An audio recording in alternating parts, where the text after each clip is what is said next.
The late Steve Irwin spent his life teaching us about wildlife conservation, and now his wife and daughter are picking up where he left off. Please welcome Terri and Bindi Irwin.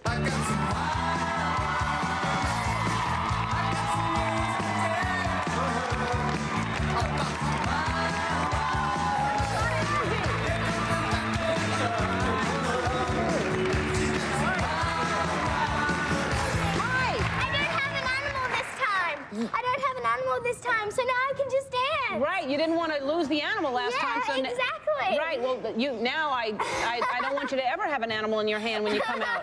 That's a lot of energy. Thank you. Oh, all right. Well, how are things? It's good to see you again. How are things at the zoo? Things are just going wild at the zoo. We're doing an expansion program right now. We got another 500 acres, so we're now designing our accommodation. You'll get to spend the night in Africa, and we're finishing off Southeast Asia and the Americas, so it's going to be this huge experience. 1,000 acres of zoo and 500 acres on top of that just for conservation property. What an amazing experience to be able to, it's like going on safari and staying there, and you'll hear all the animals at night and stuff like that. When is that going to start? About 2 or 3 years, we'll have everything open, and it's just going to be fantastic. And really, it was Steve's dream, and yet we always marveled at. Steve would say, "Don't tell me about the accommodation, that's going to be Bindi's problem." And so, you know, Bindi's going to grow up and run it. Yeah. And I'm going to drink Mai Tais by the pool. Yeah.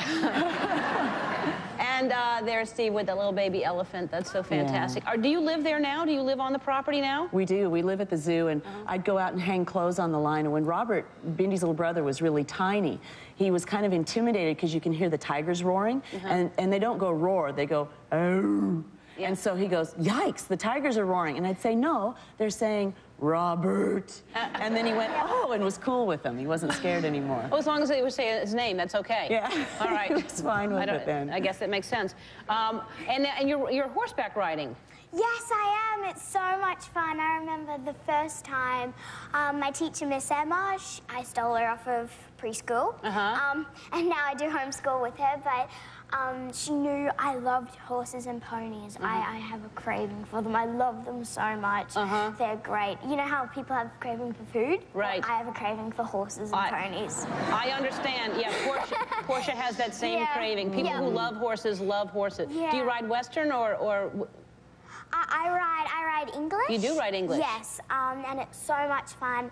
I go there every Sunday that I'm in Australia, but now everything has to do with horse riding. So when we go to the beach, gotta go horse riding. Yeah. When we go anywhere we go, it's horse riding, horse riding. We were in Thailand and had a little trouble, so Bindi went elephant riding. Yes. That was the closest that was the closest I could find. They're not as good at jumping the fences as the horses. No, not really. No. It kind of just crashes and burns. Right.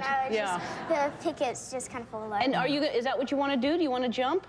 I do want to learn how to jump, but right now my teacher, her name's Atalanta, still got to keep working up to that. Sure. Well, that's great. It's a lot of fun. Bindi's been riding camels in the deserts and all sorts of animals, so for her, it's funny that horseback riding is so novel. That's been different and new and exciting. Yeah, that's different than, and you're always on elephants and camels and all kinds of things. Yes, exactly. So, but I love riding anything that I can ride. It's all good. Again, you're 33. How old are you again?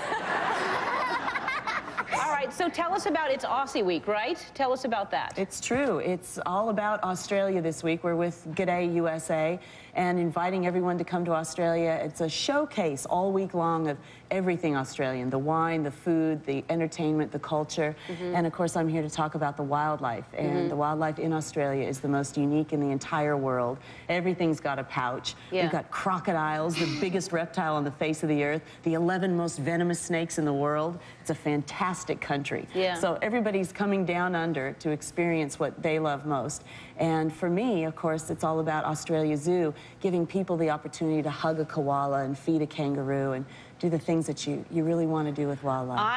I'm dying to go. I've still not been, and I want to go, and if I go, I would love to, you know, hook up with y'all and you show me some stuff. We'll throw you in with everything. I would love that. I would love that. All right, well...